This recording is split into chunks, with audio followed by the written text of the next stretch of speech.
Welcome to the show after the break. आज जैसा कि आप जानते हैं वेस्ट इंडीज़ के साथ पाकिस्तान का दूसरा वनडे खेला जाना है। पहला वनडे तो जैसे भी हुआ हमने जीत लिया। एक मौका ऐसा था जहां पे कम से कम मैं बैठे हुए ये सोच रहा था कि ये मैच फंस गया है और शायद वेस्ट इंडीज़ जीत ही ना जाए कहीं, लेकिन खुशदिल शाह ने आखिर में आके जो इनिंग खेली वो वाकई इस काबिल थी कि उसकी बुनियाद के ऊपर कप्तान बाबर आजम जब उनको मैन ऑफ द मैच का अवार्ड दिया गया तो उन्होंने कहा इसके सही हकदार खुशदिल शाह हैं। मैच में हमारी पहले मैच में खामियां क्या रहीं, उनको हम किस तरह से दूर कर सकते हैं, आज के मैच में स्ट्रेटजी और प्लान क्या होना चाहिए, इस हवाले से बात करेंगे। चौधरी इरफान ज़हीर हमारे साथ मौजूद हैं। अस्सलाम वालेकुम। वालेकुम सलाम जी, thank you so much. Sir पहले मैच में हमें इतने ज़्यादा रन्स देने नहीं चाहिए थे। हमारे दो मेन बॉलर हारिस रऊफ़ और हसन अली मुसलसल उनकी परफॉर्मेंस कमज़ोर जा रही है ऐसे ही। और मेरे ख्याल में उनकी स्पीड भी काफ़ी कम हो गई है, जिसकी वजह से उनको इस तरह की पिचेस के ऊपर मारना बड़ा आसान हो जाता है। हारिस रऊफ़ भी कल परसों बहुत मार खा गया। तो एक तो इस हवाले से बताइए कि ये इनकी परफॉर्मेंस पे आप क्या कहेंगे, फिर बैटिंग की तरफ आते हैं पाकिस्तान। देखिए रऊफ़ साहब, हमेशा आपको विक्ट्रीज के अंदर अपनी डेफिशिएंसीज और लूप होल्स को भी एड्रेस करना चाहिए। जब विक्ट्रीज के अंदर होता क्या है कि मोस्टली आप ये सारी चीज़ें हाइड हो जाती हैं, पता नहीं चलता क्या क्या आपने मिस्टेक्स की। तो इसमें अगर आपने जिस तरह बॉलिंग से आपने स्टार्ट किया तो हसन अली जिस तरह हम मुसलसल देख रहे हैं बुरा परफॉर्म कर रहा है। वर्ल्ड कप से ये सिलसिला कार शुरू हुआ और अभी तक नहीं ख़त्म हुआ। काफ़ी लोगों के सीनियर क्रिकेटर्स का था कि इसको बैक करना चाहिए, सब कुछ करना चाहिए, बिल्कुल करना चाहिए, बट ये पाकिस्तान की टीम है। अगर उसके जो आपके 16 का स्क्वाड होता है उसका ऑब्जेक्टिव भी यही है कि अगर कोई फॉर्म नहीं कर रहा या उसकी फॉर्म आउट ऑफ फॉर्म लड़का है तो दूसरे लड़के को चांस दिया जाए। अब उसमें ये था कि आपने हसन अली ने इंग्लैंड में तो अच्छी बॉलिंग कर दी क्योंकि उधर कम पेस के साथ भी गुजारा हो जाता है, जैसे काउंटी खेलने गए थे, बट इंटरनेशनल क्रिकेट किसी भी तरह की क्रिकेट से इंटायरली डिफरेंट है। और हमने देखा जैसे ही इंटरनेशनल क्रिकेट में वो आए और उनको फिर रन्स कंसीड हुए। उसके दो प्रॉब्लम है जो टेक्निकली अगर हम देखा जाए बॉलिंग वाइज, एक तो उनकी लेंथ एक तरह की रहती है, एक आगे पिच करते हैं वो सबके लिए बड़ा, जब पेस ज़्यादा हो या मूवमेंट मिल रही हो तो वो तो बड़ी आइडियल लेंथ है बॉलर के लिए, बट अगर आपकी पेस भी कम है और आपके अंदर कोई सीम और स्विंग भी नहीं बॉल कर रहा तो फिर वो बैट्समैन के लिए बड़ा कन्वीनियंट है उसके ऊपर हिटिंग करना। तो वही चीज़ हुई। हारिस रऊफ़ को भी प्रॉब्लम यही है कि हारिस रऊफ़ को एज आप ये दे सकते हैं कि वो विकेट टेकर है। विकेट टेकर जब भी होता है वो आपको रन भी कंसीड करता है और न्यू बॉल के साथ उसको हमेशा ही से शुरू से ही उसको जब से वो इंटरनेशनल सर्किट में भी आया या PSL में भी हमने देखा तो नए बॉल के साथ वो इफेक्टिव नहीं है। वो सेकंड बॉल के साथ जब पुरानी थोड़ी हो जाती है फिर वो ज़्यादा इफेक्टिव है क्योंकि बॉल रिवर्स भी वो करता है और उसकी फिर लेंथ भी ज़्यादा प्रेडिक्टेबल नहीं रहती, तो वो उसमें ज़्यादा इफेक्टिवनेस उसकी नज़र आती है। तो हमने देखा कि 4 आउट भी किए। ज़हीर बाजी, यहाँ पे मेरा एक सवाल है आपसे। अगर हम देखें परफॉर्मेंस की, अगर हम देखें इसमें कोई शक नहीं कि कहीं ना कहीं मामले तो ऐसे हुए बॉलर से, लेकिन अगर हम मौसम को देखें, उस गर्मी की शिद्दत को देखें, फिर वहाँ पे आपको याद होगा कि अंपायर जो है उसकी भी तबीयत थोड़ी सी ख़राब हो गई थी, अलीम साहब की। आपको नहीं लगता कि इफेक्ट था कहीं ना बॉलर्स पे, उस बॉलर्स को उनकी जो कारकर्दगी होती है उसको भी कहीं ना कहीं वेदर इफेक्ट कर रहा था? ऐसा कुछ बिल्कुल ठीक कह रहे हैं आप। 46-47 के टेम्परेचर में खेलना और अंडर द लाइट्स वो भी उसकी भी एक हीट होता है जी, तो वो उसमें बहुत ज़्यादा उसका इफेक्ट था। ह्यूमिड भी काफ़ी था। कुछ प्लेयर से भी बात हुई, उन्होंने बताया कि एक्स्ट्राऑर्डिनरी ह्यूमिड था। जैसे नीम डार का आपने बताया, बिल्कुल ओबियसली उनकी तबीयत भी गर्मी की वजह से डिहाइड्रेटेड शायद हो गए, उनको बाहर जाना पड़ा। तो एक बहुत बड़ा चैलेंज था। जहां आप आपस में मैच खेल रहे हैं उसी तरह मैच एक गर्मी का भी चल रहा है साथ प्लेयर्स के। और बॉलर्स के लिए आप ठीक कह रहे हैं, इतना रन अप लेना फिर फील्डिंग भी करना 50 ओवर बहुत मुश्किल था। बट देखें, बीइंग अ प्रोफेशनल कोई एक्सक्यूज नहीं हम इसको बना सकते। आपने अब इंडोर तो खेलना नहीं ना, एयर कंडीशन में खेलना है, ये ठीक है मुश्किल चैलेंज है, बट आपकी प्रैक्टिस भी यही की जाती है। आपने 14 दिन का कैंप आपका लाहौर में लगा अभी रिसेंटली, उसमें भी इसी तरह की गर्मी थी। आपको यही चीज़ों को ट्रेन आउट किया जाता है कि आप कस्टमाइज हों वेदर के साथ, कल्चर के साथ। जिस तरह आप इंग्लैंड जाते हैं आप उसके वेदर के साथ अपने आपको कस्टमाइज करने की कोशिश करते हैं, तो ये तो बीइंग अ प्रोफेशनल आपको करना पड़ता है। अब जिन्होंने अच्छी बॉलिंग की, हम ये तो नहीं कह सकते उन्होंने अच्छी क्यों की, तो ये अच्छी वो हमेशा स्टैंड आउट परफॉर्मेंस दे रहा है वो, बड़ी अच्छी परफॉर्मेंस उन्होंने दी है। हाँ, तो उसमें ये था। और इसी तरह थोड़ी सी बात रऊफ़ साहब बैटिंग की भी अगर कर ले हम पैरेलल, बैटिंग में भी बाबर आजम ने जिस तरह आपने मुझसे परसों क्वेश्चन किया था कि रिकॉर्ड बना पाएगा, हमने कहा था कोई डाउट नहीं लगता कि नहीं बना पाएगा। और उसने माशाल्लाह पहला इंटरनेशनल प्लेयर बना है जिसने 2 दफ़ा 3 सेंचुरियां की हैं, मतलब हैट्रिक की है सेंचुरीज की। 2016 में फर्स्ट टाइम की वेस्ट इंडीज के अगेंस्ट और अभी 2 ऑस्ट्रेलिया के और 1 वेस्ट इंडीज के अगेंस्ट करके तो पहले दुनिया के बैट्समैन बन गए।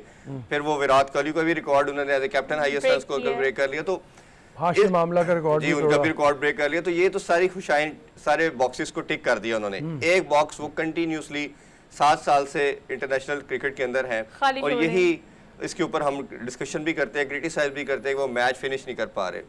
कंपैरिजन विराट कोहली के साथ उनका किया जाता है, बिल्कुल बनता है, दोनों दुनिया के बेस्ट प्लेयर हैं, लेकिन विराट कोहली जब तक फॉर्म में थे 7-8 साल उस बंदे ने जब भी मैच खेली इनिंग्स खेली वो टीम को जिता के आता था, वो कभी दरमियान में मैच को हार के नहीं आता। लेजेंड बड़ा player, larger than life player वही होता है जो इस चीज से जरा बाहर आता अपनी जात से, टीम की बात करते टीम की बात करता है। और बाबर के ऊपर अब डबल ऑनस है, पहले तो एज ए प्लेयर था, अब उसके एज ए कैप्टन भी है, और कैप्टन भी उसे 1.5 साल से ज्यादा टाइम हो गया। अगर अब बाबर ये चीज नहीं कर पाएगा, चाहे जितने मर्जी वो रिकॉर्ड ब्रेक कर ले। तेंदुलकर देखिए, आज तेंदुलकर के पास सारे रिकॉर्ड है, तेंदुलकर कोई याद नहीं करता, पूरा इंडिया कोहली का नाम लेता है। कोहली का नाम क्यों याद रखा जाता है कि वो मैच विनर है? सबसे पहले आपकी कंट्री की विक्ट्री है, इंडिविजुअल परफॉर्मेंस मैटर नहीं करती है बिल्कुल ऑब्वियसली करती है रिकॉर्ड की हद तक, बट वो दिलों में जैसे कहते हैं ना जगह बनाने वाली वो चीज नहीं छोड़ती। अच्छा इरफान, मुझे ये बताएं, देखिए हम बात कर रहे हैं कि ऐसे इंडिविजुअल तो रिकॉर्ड्स 1 2 3 हमने बना ली और उसके बाद भी टिक लिस्ट हमारे पास है, लेकिन ये फिर इसको हम टीम स्पिरिट तो नहीं कहेंगे ना, बिकॉज अगर आप टीम को नहीं जिता रहे हैं और दिलों में घर नहीं कर रहे हैं तो आपको लैक और डिफिशिएंसीज कहाँ लगती है? देखिए हम इंटेंशन पे तो नहीं चले कह सकते कि ओब्वियसली कैप्टन है, उसकी ख्वाहिश तो होगी कि की जाए, लेकिन आपको बीइंग ए प्रोफेशनल एक चीज अगर आपसे नहीं हो पा रही तो आपने उसको कवर अप करना है। Why is it so? Again उसकी ये तो कोचेस का काम है ना, उसके साथ खुद अपना वो इतना बड़ा बैट बन चुका है, उसको एड्रेस करनी चाहिए। अगर आप देखें 2 तरह के प्लेयर होते हैं, एक इंडिविजुअल गेम खेलते हैं, एक टीम गेम खेलते हैं। एक प्लेयर जिस तरह खुशदिल की बात करते हैं, अब खुशदिल शाह क्या है कि मैंने आउट नहीं होना और मैं 25 गेंदों में 25 बना के जाता हूँ, 100 के स्ट्राइक रेट, पाकिस्तान ने तो हार जाना था। अब जिस तरह उसने 22 गेंदों पे 46-47 किया है और 4 छक्के लगाए, 1 चौका, तो सिंगल हैंडली बाबर ने बड़ी अच्छी स्पिरिट इधर शो की कि एज ए कैप्टन उसको मैन ऑफ द मैच दिया गया, उसने खुशदिल शाह को दिया कि ये डिजर्व करता, मैं नहीं करता।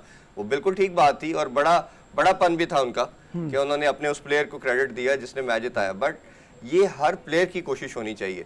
ठीक है, हर दफा आप सक्सेसफुल भी नहीं हो सकते, वी नो कि क्रिकेट के अंदर हर दफा पॉसिबल नहीं है, बट आपको ट्राई करनी चाहिए, आपको इनिंग्स प्लान इस तरह करनी चाहिए कि आप 100 क्यों तो प्लान कर रहे हैं। देखिए बड़ी एक रियलिस्टिक सी बात है कि आप 100 को हर दफा प्लान कर रहे हैं और 100 में कामयाब हो रहे हैं, बाकी सब रिकॉर्ड्स को प्लान कर रहे हैं, आप उसमें सक्सेसफुल हो रहे हैं। पाकिस्तान की विक्ट्री के लिए क्यों नहीं सक्सेसफुल हो रहे आप? अच्छा एक बड़ा सवाल जल्दी से उसका आंसर ले लें, फिर हमें एक और चीज मैं आपसे जानना चाहूंगा।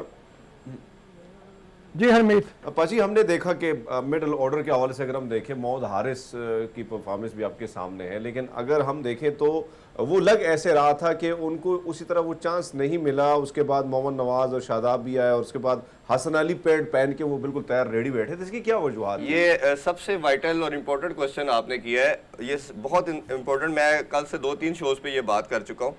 देखें आपके पूरे कंट्री के अंदर क्या कोई मिडिल ऑर्डर बैट्समैन नहीं है? जिस तरह परसों भी हम लोगों ने बात की कि हारिस सुहेल की जगह बनती थी। अच्छा चले पूरे कंट्री के अंदर कोई मिडिल ऑर्डर नहीं था, आपने 2 कीपर खिला दिए।